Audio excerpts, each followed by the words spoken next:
Hi, I'm Pox. I'm Couch Guy. You're watching the Two Smart Guys show, where every week we bring you the latest in tutorials on how to do fun, cool things with technology. We used to say a lot of hacking, but unfortunately the hacking scene has started to go down in terms of, what's possible for us to put out and have the still work. Yeah, so it's been more about news and just kind of technologies and things that interest us lately, but back to a tutorial today. So today we're spurned on by your questions, your comments and your questions on the YouTube channel, because Yes. everybody wanted to talk about multiple operating systems, and we had some comments about virtual machines, and we had some things about Linux and Ubuntu, and we're gonna do it all right now. Yeah. So first episode we're gonna do a couple of these episodes. First one is installing a virtual machine. So instead of putting a whole new operating system on your computer, we're going to show you how to use VirtualBox, which is a free little program that lets you run a fake computer, or how do you explain another operating system, right? It's just that you can run another operating system while not affecting your current operating system. Right. It creates a virtual machine. It's creating a virtual computer inside your computer that is completely functional. Yeah, completely functional and separate from your computer. So all the memory resources, everything, it's all separate. So basically, it's kind of like an emulator, but it's not. It's actually using your real hardware.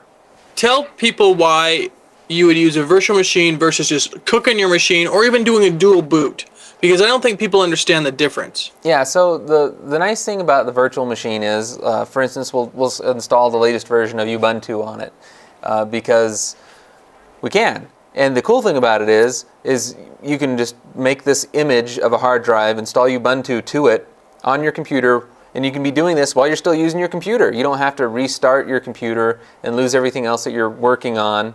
You can just do that in the corner in the little window, and you can install 3 or 4 of these at the same time, or you could get to a certain point. You've got the hardware for it. Yeah, you can get it all set up the way you want it, and save that image for later, and then you can mess it up and do an update, and if it doesn't work out, go back to the image that you made previously. So these are incredibly popular with servers. In fact, that's just where everything's moving, is to virtualization, because it's just and what's great about this system too is that it doesn't matter whether or not you're a Mac user, a Linux user, or a PC user. Each one of these operating systems, if you're a core user of that, can have a VirtualBox on it of another operating system. There are some catches between it and things like that, but today where I think we're going to show you is the Windows machine that's running a virtual server, and we're going to put the new version of Ubuntu on it. Yeah, most awesome thing is the fact that you can try out different operating systems real easy. There's even like pre-made images that you can just download and run. But we're going to show you how to create one from scratch using VirtualBox and a free Linux distro. So here it is. All right, so the first thing you need to do is download VirtualBox. Also download the ISO of the whatever operating system. We're using Ubuntu 1364-bit. Go ahead and install your VirtualBox. The default settings are fine. It's just got options for whether or not you want USB support and networking so that you can actually use the internet with your virtual machine. Go ahead and hit yes to everything. Next. And then go ahead and start it up.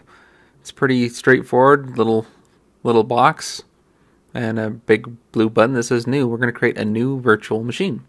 We're going to just go ahead and call this Ubuntu. It's so smart, it knows that it's a Linux distribution. And Ubuntu, we actually downloaded the 64-bit version, so we'll kind of select that there. And it knows how much RAM our computer has, so we're going to slice off a chunk for our virtual machine. We're going to let our virtual machine use up to 2 gigabytes of our 6 gigs of RAM. We're going to pick which type of virtual hard drive we're going to make. We're going to use the standard virtual disk image. You could use other ones if you plan to move it over to a different virtualization host. We'll also select what kind of hard drive allocation we're going to use. Dynamic, which means it will only use as much space as is filled up on the virtual machine. Fixed size would be like 50 gigs is 50 gigs. Dynamic, if it only takes 8 gigs to install, they'll only actually use 8 gigs on your hard drive until you start filling it up. There's no going back, but it's kind of nice to start out with. We're picking the size. We're just going to do 8 gigs on our Ubuntu machine here. And then you're done. You have your virtual machine. You can look at all the settings. If you want to make any changes, you can before you start. Everything looks pretty good to me. It's pretty interesting. The display is only 12 megabytes of RAM. That's one of the disadvantages of a virtual machine, is they typically don't have the best display support. Paid versions have better support for like 3D acceleration and things. Alright, so let's go ahead and start this machine. Now it's going to tell us that it's going to auto capture the keyboard. So as soon as we click inside of the window, it'll take over the keyboard and mouse until you hit the right control key. Then it'll release it and you can use your normal computer. Also, by default, it's going to want to use your CD drive. We're going to click the folder on the right and select an ISO. Now this will be our boot ISO, so it'll use the ISO as a CD-ROM inside the virtual machine. Go ahead and hit next. I had some errors with the display and the audio not being set optimally, but that's not a big deal. We'll just go ahead and continue on for this tutorial.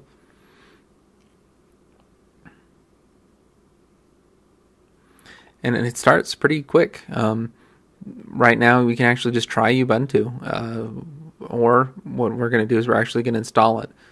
Difference being that if you do the install, you can actually install patches and apps and all kinds of things, whereas the trial is just kind of just to try it out. Alright, it gives us some warnings about things. We can pick to have the updates downloaded as it's installing. For this tutorial, we're just going to go ahead and leave it at the defaults. And we will go ahead and erase the disk. Don't worry, we're only erasing the virtual disk image that actually has nothing on it. So we'll just go ahead and hit install now. And we'll just go ahead and, make me a little account here. We can call it Pox, put in a really weak password that anybody could crack in 2 seconds flat, and we'll automatically log it in. Since I don't really have to worry about people using this machine, because it's just a test machine inside of a virtual machine. And this will take a little while to install. It varies depending on how fast your host computer is. It's pretty cool. It gives you some tips and what's new on Ubuntu, and then it'll ask to restart. I actually had a problem where it crashed on restart, but it's not a big deal. I'm sure it's just because the newest version of Ubuntu. Next thing you need to do is eject the disk. So we're ejecting the ISO, so it won't be in there, and then we're going to restart the machine, and you should come up with Ubuntu. And that's it. You now have a virtual machine running inside of your computer. And like I was saying before, you can start up multiple virtual machines. You can make copies of the disk image and make different versions of the same machine. Alright, so that's just the basics of just going with all the defaults and running through a standard install of Ubuntu. One thing to note is that by the defaults of everything, you may not have everything optimized for your computer, so the graphics and video playback and stuff may not be as smooth as if you because it's going to take your stuff down to bare bones. Yeah, so depending on the virtualization software you end up using, the stuff that's not free is better. Can take advantage of 3D acceleration and some other things that make it a little bit nicer. VMware and Parallels on Mac, they actually go so far as to actually take the applications and run them in like a coherence mode where it pretends like it's a Mac OS app, which is kind of neat. Well, there's also kinds of things that, like, every hardware system is different, so in some ways there's different expandability depending on how powerful your machine is, because what you don't want to do is you don't want to cripple your base hardware by running a virtual machine. There's a lot of stopgaps to keep you from doing that, but that's kind of the reason why it goes to bare bones right away. It's just to kind of protect everybody, and then you can add on from there. Yeah, it's pretty cool stuff. So play around with it, have some fun, put some comments in the show notes below. Somebody do it. Find a problem and let us know what you want to do, because we want to hear it in the show notes. Yeah, let us know what you want for the next episode. We can get into more details on certain things, like if you want to know what's the difference between the different hard drive allocation methods that they have, whether it's thin provisioning or not, and there's a lot to it. Well, and also we might go into how to talk to your other machine, because sometimes it might seem really difficult how to talk to your base layer machine when your virtual machine. It's actually kind of easy, but we'll go into things like that. Yeah, basically you're creating like a network inside of your computer, which is crazy. It's really interesting how deep you can go, because once you start playing with this and you see what you can do, the sky's the limit to the level of things you can do. So please stay tuned. Next week's show, every Monday we do a show. You can follow me on Twitter. I'm at Walking Crow. And I'm Tommy 5C. All right, see you guys next week. This has been Two Smart Guys Production.